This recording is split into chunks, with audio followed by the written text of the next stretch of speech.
subscribe. Please join this sandbox. Come into Hanging with Homer. The only way that Homer's ever going to get enough traction is for you to subscribe. So hit that subscribe button. And traction maybe to send me somewhere that I can talk about. or just have boasting rights. Don't you like boasting rights? Homer likes boasting rights, Not a lot to boast about here in Abilene. I mean, we are the AI capital of the world, but we have an 8th grade reading level. So, what the heck? We are advancing, though. AI is coming. Subscribe, please. Come hang with Homer. Let's have a chat. Come hang with Homer. We guarantee that. Hanging with Homer is where you're at. You are now hanging with Homer. Hey, welcome to Hanging with Homer. This is a podcast that kind of birthed recently. Talk about a variety of subjects, books I'm reading, places I'm going, places I want to go, maybe places I've been. Like I just got back from Cabo, which I want to go back. I got to see the whales, the humpback whales. They go down. And the podcast is a little review of my 30 plus years in jewelry making, accessories. I like to call it Homer's Sandbox. This is where I work here is a sandbox, and it's a playground. And we do a lot of different things, jewelry-wise, accessory-wise. We follow trends. So Hanging with Homer is getting a glimpse into his sandbox. Okay, if I get within, I'd say 10 miles of a Trader Joe's, I go to Trader Joe's. Okay, there's a couple of things that I really like at Trader Joe's, and I'll tell you what they are. Cheese spreadables. Cheese spreadables is amazing. Cheddar spreadables. They bring it in different flavors sometime. They have a blue, like it's got a little blue dressing, blue cheese dressing in it. Not so crazy about that. Blue cheese growing up, not so good, but some people like it. But just a plain one. Okay. Then cream fresh. Cream fresh in Trader Joe's, not many people know how good it is. So you're ahead of the game. They still have it. Nobody knows. I get 4 canister. What cream fresh is think of a refined French cultured cream. My friend who went to culinary school at Brown University said this is the secret to great cooking. It's the cream. It's the cream, stupid. You put the cream in you can make some zucchini, put that cream in there, add a little Parmesan cheese, and you got something really good. So I get some of that. So just a few days ago, I was at the Trader Joe's at Hewlin, and I always find something unique there. They bring in lots of new products. Trader Joe's was started as a convenience store, and it was called Pronto, meaning fast. Small base grocery store with just the essentials, like wine. Wine. That's an essential to a lot of people. So Trader Joe's, about a third of its store, maybe 20% is wine. And Joe, the guy that started it, he found a winery that had a lot of excess wine, and he got all their wine and called it $2 Chuck. So they sold $1.99 wine. And blind testing, nobody could tell the difference between a $2 bottle of wine and a $40 bottle of wine. Or a $100 bottle of wine. Same result, a buzz.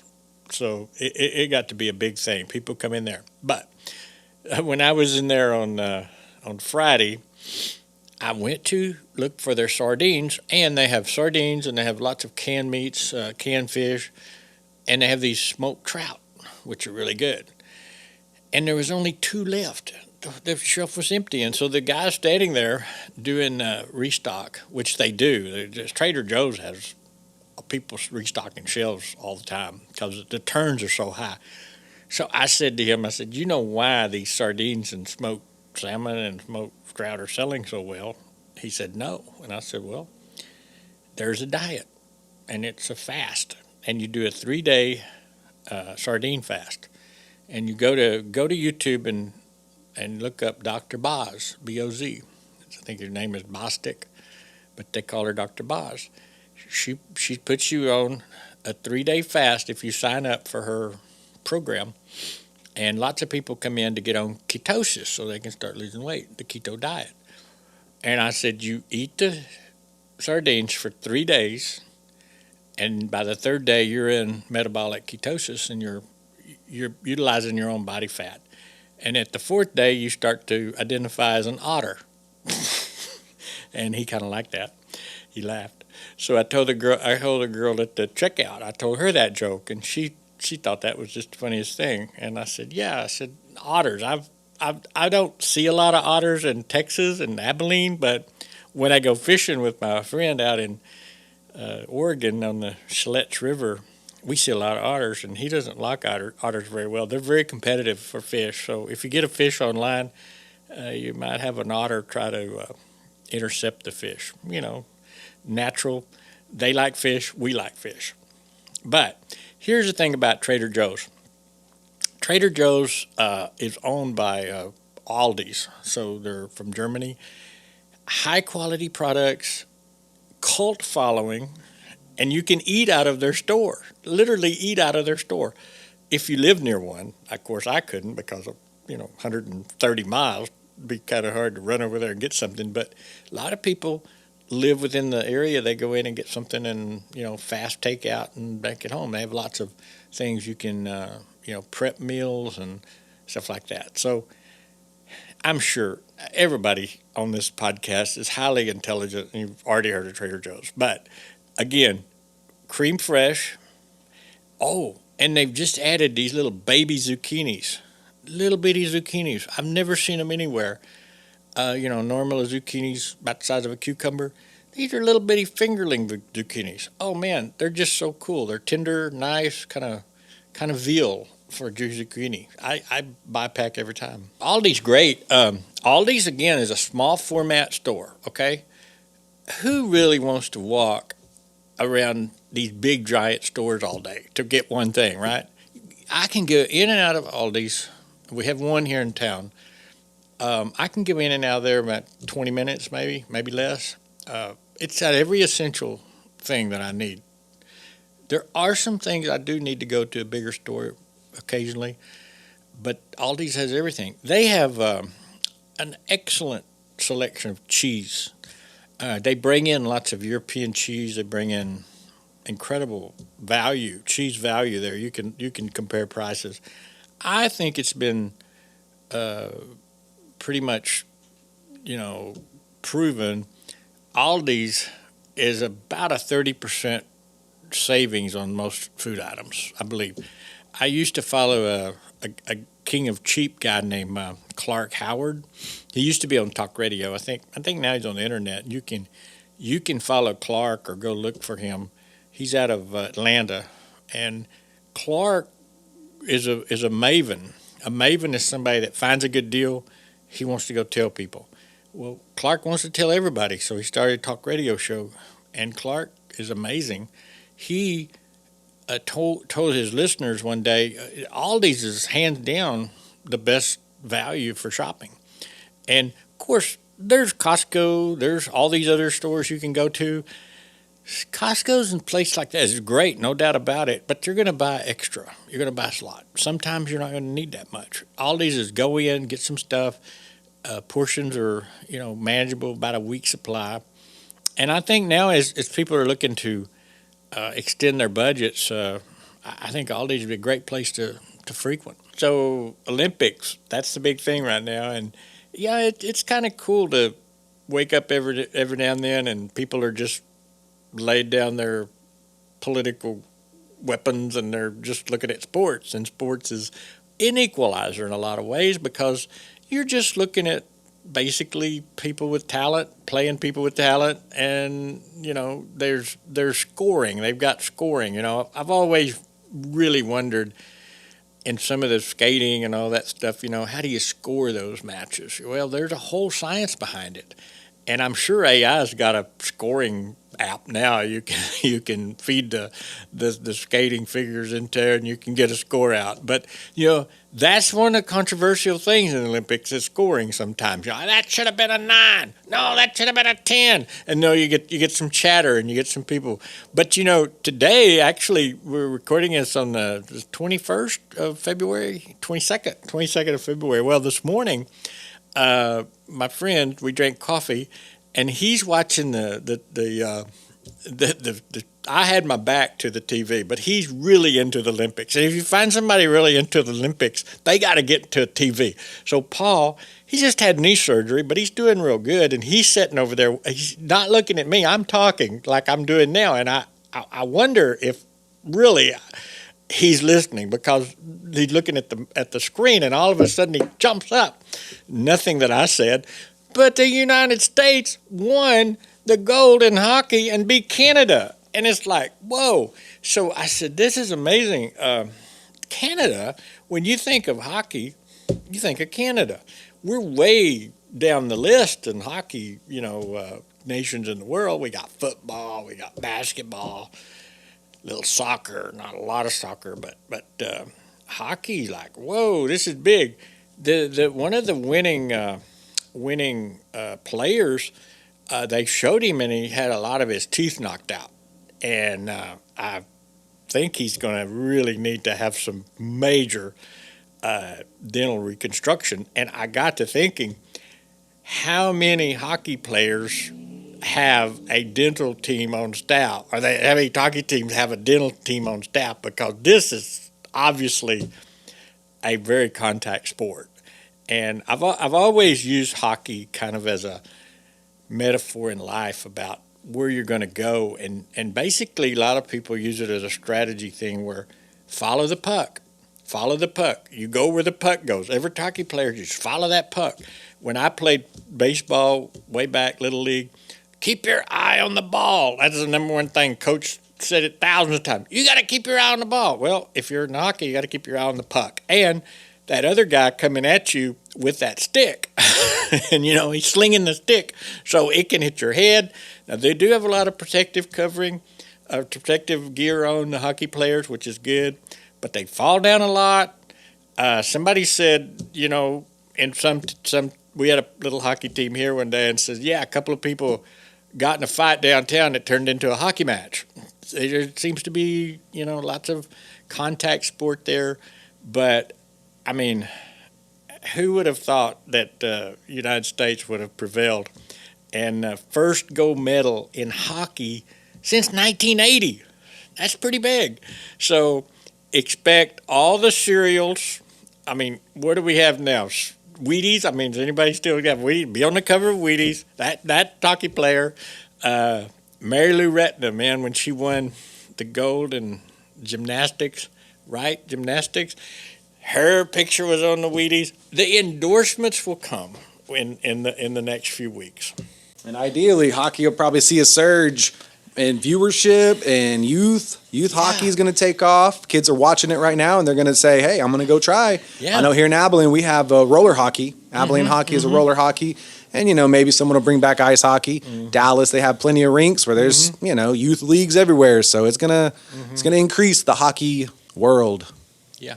Am I correct that Tim Horton, he was a great hockey player in Canada, and he started a brand of coffee shops? Yeah, isn't it Tim Horton? Yeah, Tim Horton. Whoa. I believe he's hockey, and I don't know if he was involved much or if he's just the name, but Tim Hortons is a big one. Horton. They sell his coffee in the stores. You go to Canada, and I know a few people that go there, and they say, "Oh my, Tim Horton, we got to have our Tim Horton." It's kind of a really thing. So one time I went to Vancouver, and I looked over there across the street, and there's a Tim Horton. It's kind of like a 7-Eleven, but it's got food and coffee and fast takeaway, and I got a Tim Horton coffee, and I liked it. I really did. It's not really made it into states, maybe north part of the country. There's a few, but it's not made it down here. Yeah, you can generally find their actual bagged coffee, but you can't really, I don't know of any, maybe New York or somewhere around there, they have a couple of Tim Hortons. But yeah, he was a hockey player in the, looks like 70s, died at 44 years old, car accident. So that's something I didn't know, but yeah, born in Ontario and played 24 years. Bunch of different NHL teams, won 4 Stanley Cups. So, and then 1964 founded Tim Hortons restaurant chain. Restaurants, yeah. Which sounds like a long time ago. Long time ago. So a lot of people ask me, Homer, how'd you get started in business? And, well, I had a big school debt, and I said, I got to pay that school debt, so what can I do? In the late 80s, I had a friend who was importing tablecloths from actually China, but he got them through Dubai. Anyway, I think I mentioned it about the collars, so that was a huge accessory, and it got me brought my attention to accessories. I just finished a really good book called The Luck Factor. Highly recommend it. And luck isn't random. You make your own luck. Luck is something you need to be open to and be aware of. So in fashion, the things are changing and things are moving, and what people were wearing a few months ago is not what they're wearing today. And like our bolos are retro way back. And then now people are starting to wear them, and we're doing different variations of them. We're literally selling bolos all over the world. We sell bolos to Australia. We sell bolos to France. We shipping bolos to Sweden this week. Nice store, Western store. People in parts of the world like to dress Western. It's an iconic look. So bolos is one thing that kind of puts you into that. So as accessories go, like I said, this is a sandbox. I can take you around this warehouse, and we just got a lot of parts and a lot of playthings in a big sandbox, and we put things together. A few years ago, I was over at a trade show in India, and I picked up these leather journals, and these are weathered, old-looking paper, and we added these the medallions to it. We brought them in another way, but we added something to it. So again, like the sandbox, we added something. And every week we sell a few journals. And right now we've got about 1,000 that are being put on the water, shipping to us. So these are quite heavy. And if you air freight them, adds a lot of cost to them. So we're going to bring them in by ocean, which is quite a bit cheaper. So I've looked at the world, and I've looked at the way fashion is, and tried to go downstream and find something that we could duplicate or sell the parts. We have a lot of parts. Homer walks through his warehouse every now and then and looks at some of these things, and I might have 1,000-year supply at the level I'm selling them. So there's a little urgency right now. My runway is not what it was a few years ago, so it's getting shorter. Runway meaning final takeoff, final exit, final departure, whatever you want to call it. And I'm fully aware that that's what happens in biological beings is if we run out of energy. So of recent, I've been looking at ways to exit, not the final, but exit a lot of these products. So we might bundle them together. We're going to be running some specials, and stuff like this on HwHenterprises.com. I have a lot of beads. And, beads are therapeutic. I don't know if you know that, but there's a lot of people in the world that pray with beads. It's meditative, good for the mind, making beaded jewelry, turning beads into something you can wear, something you're proud of. We have a world today it's troubling in a lot of ways that people aren't really making things, We got here as a species by creating things. Creating food, harvesting things that we grew, creating our clothes. This modern world of run down to Ross's Dress for Less is very, very, it's very short. We haven't done this as a species. So I've been in the world, in my period here has been where people really did make things. I had people would come into my store, they would buy some parts, take it, put it together, and I had people come back and say, we paid for a fence that we wanted at our house by making these things, or we needed to pay off some medical bills. Well, today it would take a mountain of stuff to pay off a medical bill, but people said we needed a little extra. As times got hard, sometimes scarcity, people turned to making things. So we brought those products to light. We have lots of customers all over the country now that buy some of our products. They put their art in them, and they do really well, and we're their supplier. And so Homer's looking at ways to find that those exit ramps, because, well, I'd like to travel, more. I haven't seen much of this continent that I'm on. I mean, I've been to other continents, but I've only seen about half. I haven't seen even half of it. I mean, my feet have only stepped on a few. Last September, I got to go fishing in Minnesota. It was September, and I went to the northern part, and I thought, oh, this is nice. What have I been missing? Lake Cass, beautiful lake. Caught 170 yellow perch, incredible. I want to go back. They said, well, you want to come back in the winter? I said, what's that? They said, that's ice fishing. I said, no, I will not come back. I've seen it on TV. I've seen it in the movies. I'm not really into ice fishing. I want to be, out in a nice environment, not in a little hut with a Bunsen burner, or a butane. So I want to do some fishing. I want to go see some places in the world, and that's one thing we look here is how can we move more stuff. So that's what I've been working on the last few weeks and finding some customers. I have one customer. Every time I run a sale, she buys something, and I just sent her a note, and I said, Erica, I really do appreciate you taking these things. You don't know how much. I said, do you have any friends? Do you have one friend, two friends?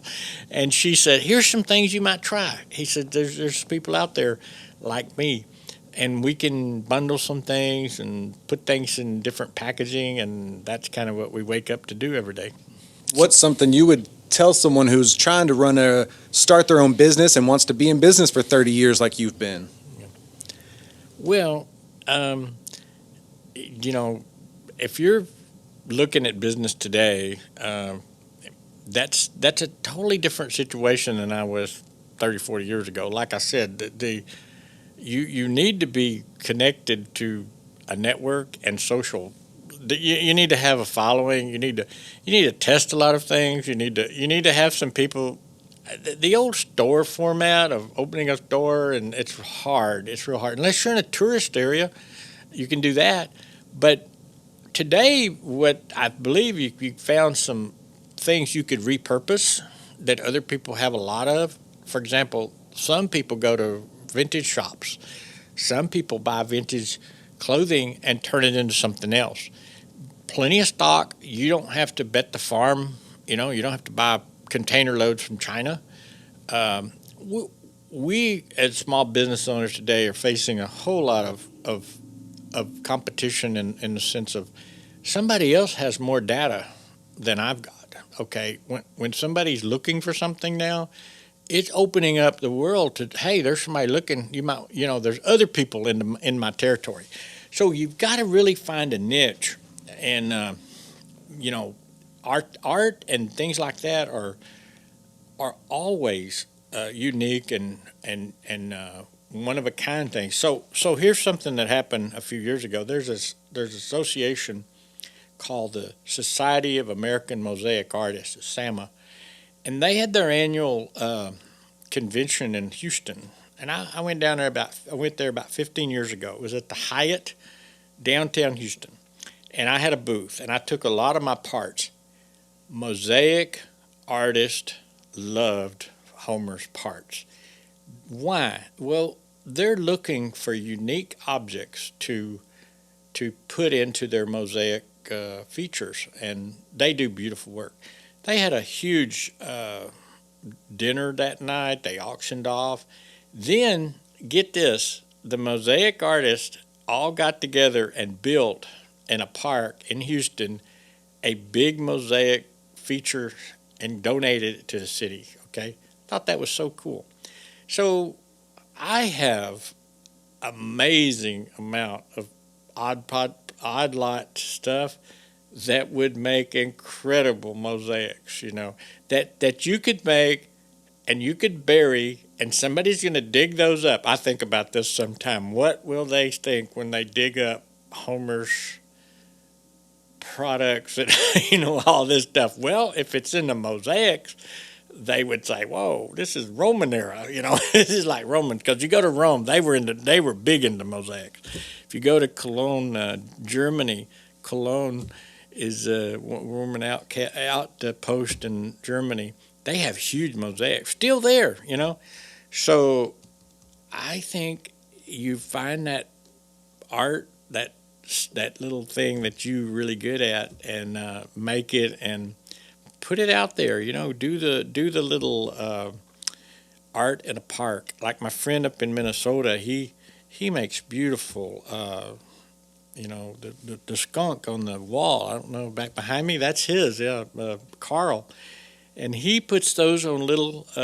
Found a way to print those on zipper pulls, and he has hundreds of them. And he goes up there to the little towns called Art in the Park, and he'll go out there and do $300. Okay, on a Saturday, no booth rent much, $50, $20 booth rent. He's right there in his backyard.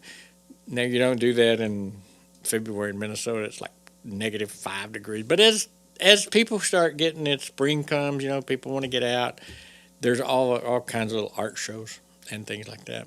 The podcast is birthed, Hanging with Homer. I mean, I really enjoy talking, as you might guess, and my friends, we talk all. They listen, and they're good listeners, and obviously you're a good listener if you're still hanging around, But we, as a species, got to where we are by cooperating, and I believe cooperating is one of the best things, and deliberation. We're such a world today where everything is just real harsh, and debating. One side, one goes this way, one's on this side, and you got this massive fireworks that happens, But deliberation is where we're both trying to get somewhere. Okay, so the podcast could be we're both trying to get somewhere. Okay, we're both working on a journey. We're working in a journey of creativity, of cooperation, and you have ideas, I have ideas. Share those ideas. I just share ideas. I'm a maven. It's been said by Malcolm Gladwell had that in his book. There's some people that want to help. I want to tell you about a good deal. Okay, if I have a good deal, if I find a good deal, I want to tell you. And I know people that do me that way. They find a good deal, they call me.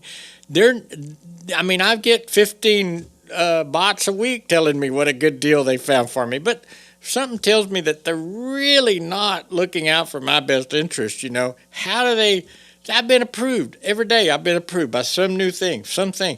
This is only going to get worse. Okay, I hope maybe I can share with you in the future about we have to be super smart now. Okay, as humans, this is not the same world we just came out of.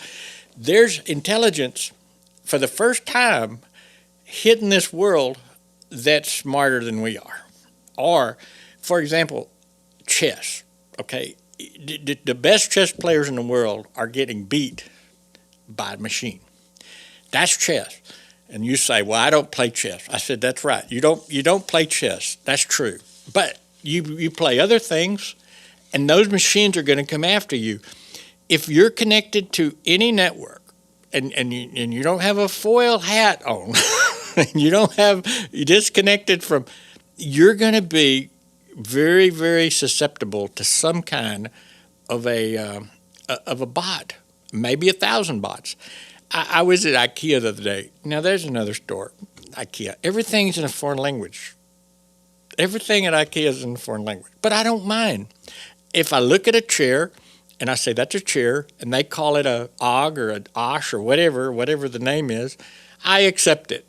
I'm not in there arguing, "That's a chair, you got to call it this." No, and then a pot is something else. IKEA comes from Sweden. They have excellent meatballs. If I lost everything tomorrow and only had $5, I'd go eat at IKEA. You could get a breakfast for $1.99. Imagine we just gave all the people that need a breakfast, you just say, $2, let's go to IKEA, get you a breakfast. I don't know if it's $1.99, probably up a little bit more by now. But you know what? It's not a bad breakfast. They have a restaurant there. You could live in IKEA. Matter of fact, in Europe, IKEA even takes their stores and turns them into to hotels. You can go to the IKEA, check in, and live in one of their rooms. I love that. That's that I get to try it out.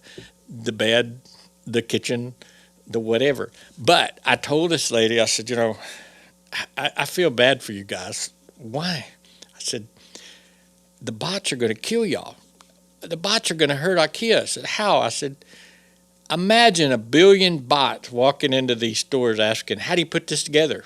How do you put this together?